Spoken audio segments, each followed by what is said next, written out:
Hello guys, welcome to stocks in Tamil. So over ட்ரேடிங்கிறது ட்ரேடர்ஸ்க்கு உள்ள பெரிய பிரச்சனை. ஓவர் ட்ரேடிங்னா என்ன அப்படின்னு பார்த்தீங்கன்னா, இப்போ நீங்க ஒரு ட்ரேட் எடுக்கிறீங்க. அந்த ட்ரேடு லாஸ் ஆயிடுது.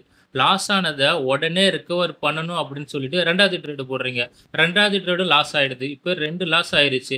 ஸோ அடுத்து என்ன பண்றீங்க? 3வது ட்ரேட் பண்றீங்க. ஒரு சின்ன ப்ராஃபிட் வருது. ஸோ ஓரளவு ப்ராஃபிட் ஓரளவு லாஸ் ரிகவர் பண்ணிட்டோம் அப்படின்னா 4வது ட்ரேடு இப்படின்னு கன்டினியூஸா ட்ரேட் போட்டுக்கிட்டே இருக்கீங்க. ஸோ அதுக்கு பேரு தான் ஓவர் ட்ரேடிங். ஸோ இந்த ஓவர் ட்ரேடிங் பண்றப்ப நம்ம என்ன தப்பு பண்ணுவோம் அப்படின்னு பார்த்தீங்கன்னா, நம்மளுக்கு அந்த ஸ்ட்ராட்டஜி நம்ம ஃபாலோ பண்ற ஸ்ட்ராட்டஜி படி என்ட்ரி சிக்னல் வந்திருக்கா அப்படிங்கிறத பார்க்க மாட்டோம்.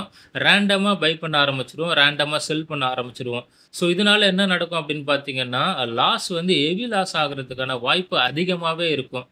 ஸோ அதனால அந்த ஓவர் ட்ரேடிங்க கண்ட்ரோல் பண்றது ரொம்ப ரொம்ப முக்கியம். நீங்க கண்ட்ரோல் பண்ணல அப்படின்னா, நெறைய எமோஷனல் பை பண்ண ஆரம்பிச்சுருவீங்க. அன்னைக்கு பார்த்தீங்கன்னா, லாஸ் வந்து உங்களுக்கு பெரிய லாஸா ஆகியிருக்கும். ஸோ இந்த ஓவர் ட்ரேடிங்க கண்ட்ரோல் பண்றதுக்கு தன் புரோக்கர்ல கில் ஸ்விட்ச்ன்னு ஒரு ஆப்ஷன் இருக்கு. அந்த கில் ஸ்விட்ச நம்ம எனேபிள் பண்ணிட்டோம் அப்படின்னா, அன்னைக்கு நீங்க நெனச்சாலும் எமோஷனலா நீங்க பை பண்ணணும் அப்படின்னு நெனச்சாலும், உங்களால பை பண்ண முடியாது. ஸோ மறுநாள் தான் உங்களால அது ட்ரேட் பண்ண முடியும். ஸோ அந்த கில் ஸ்விட்ச எப்படி எனேபிள் பண்றது அப்படிங்கிறத பார்த்துடலாம்.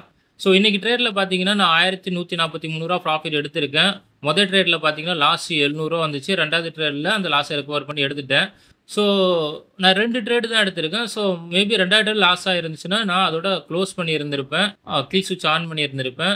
ஸோ இப்போ இன்ன வரைக்கும் கில் ஸ்விட்ச் ஆன் பண்ணல. அந்த கில் ஸ்விட்ச எப்படி ஆன் பண்றது அப்படிங்கிறத இந்த வீடியோல நான் உங்களுக்கு காட்டுறேன். ஸோ தன் புரோக்கர்ல லாகின் பண்ணிட்டு மேல பார்த்தீங்கன்னா, மெனு பார்ல பொசிஷன் ஆர்டர்ஸ்ன்னு இருக்கு. இதுல மணின்னு ஒரு ஆப்ஷன் இருக்கும். ஸோ அந்த மணி போயிட்டீங்கன்னா, இங்க ட்ரேட் கண்ட்ரோல்னு ஒரு ஆப்ஷன் இருக்கும். அந்த ட்ரேட் கண்ட்ரோல் போயிட்டீங்க அப்படின்னா, ஸோ இந்த ட்ரேட் கண்ட்ரோல் போயிட்டீங்க அப்படின்னா, கீழ பார்த்தீங்கன்னா, கில் ஸ்விட்ச் ஃபார் ஓவர் ட்ரேடிங்ன்னு இருக்கும். ஸோ அத கிளிக் பண்ணிக்கோங்க. அத கிளிக் பண்ணீங்கன்னா, உங்களுக்கு இந்த ஆப்ஷன் வந்துரும்.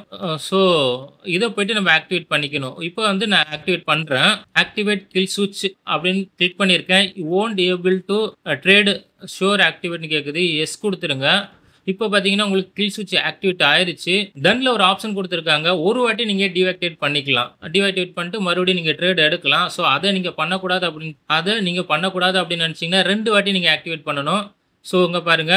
நான் ஒரு வாட்டி டீஆக்டிவேட் பண்றேன். டீஆக்டிவேட் கில் ஸ்விட்ச். இப்போ டீஆக்டிவேட் பண்ணதுக்கப்புறம் போயிட்டீங்கன்னா, நீங்க ஒரு வாட்டி டீஆக்டிவேட் பண்ணதுக்கப்புறம் பார்த்தீங்கன்னா, நீங்க மறுபடியும் ட்ரேட் பண்ண ஆரம்பிச்சிடலாம். ஸோ அது பண்ணக்கூடாது அப்படின்னு நினைச்சீங்கன்னா, 2வது வாட்டியும் போயிட்டு நீங்க அந்த ஆக்டிவேட் கில் ஸ்விட்ச குடுக்கணும். ஸோ குடுத்துட்டீங்கன்னா, அதுக்கப்புறம் பார்த்தீங்கன்னா, உங்களால டீஆக்டிவேட் பண்ண முடியாது. ஒரு நாளைக்கு ஒரு வாட்டி தான் ஆக்டிவேட் பண்ண முடியும். ஸோ 2 வாட்டி டீஆக்டிவேட் பண்ணிட்டீங்க அப்படின்னா, உங்களால மறுபடியும் ட்ரேட் பண்ண முடியாது. ஸோ நான் சார்ட்ல போயிட்டு ஒரு பை ஆர்டர் போடுறேன் பாருங்க. பை ஆர்டர் போட்டா ஆர்டர் ரிஜெக்ட்ன்னு வந்துருது. ஸோ அதுக்கு மேல நம்மளால ட்ரேட் பண்ண முடியாது. இன்னைக்கு 2 ட்ரேடு தான். இதுக்கு மேல நானே ட்ரேட் பண்ணணும்னு நெனச்சாலும், நல்ல ஆப்பர்ச்சுனிட்டி பார்த்தாலும் என்னால ட்ரேட் பண்ண முடியாது. நான் கில் ஸ்விட்ச ஆக்டிவேட் பண்ணிட்டேன். ஸோ இந்த மாதிரி நீங்க ஓவர் ட்ரேடிங் அதிகமா பண்றீங்க அப்படின்னா, இந்த தன் புரோக்கர்ல இந்த கில் ஸ்விட்ச்ன்னு ஒரு ஆப்ஷன் இருக்கு. அத யூஸ் பண்ணி உங்களோட ஓவர் ட்ரேடிங்க நீங்க ஸ்டாப் பண்ண முடியும். நீங்க எமோஷனலா நெறைய பை பண்றீங்க, செல் பண்றீங்க அப்படின்னா, தயவு செஞ்சு இந்த கில் ஸ்விட்ச் ஆப்ஷன யூஸ் பண்ணிக்கோங்க. நீங்க தன் புரோக்கர்ல ப்ரொஃபைல் கிரியேட் பண்ணணும், ட்ரேடிங் அக்கவுண்ட் ஓப்பன் பண்ணணும் அப்படின்னா, நான் லிங்க்க வந்து டிஸ்கிரிப்ஷன்ல குடுக்குறேன். அத கிளிக் பண்ணி நீங்க ட்ரேடிங் அக்கவுண்ட் ஓப்பன் பண்ணிக்கலாம். இதுல ஏதாச்சும் உங்களுக்கு டவுட் இருந்துச்சுன்னா கமெண்ட்ல கேளுங்க. நான் ரிப்ளை பண்றேன். நம்ம அடுத்து இன்னொரு நல்ல வீடியோல பார்க்கலாம். நன்றி.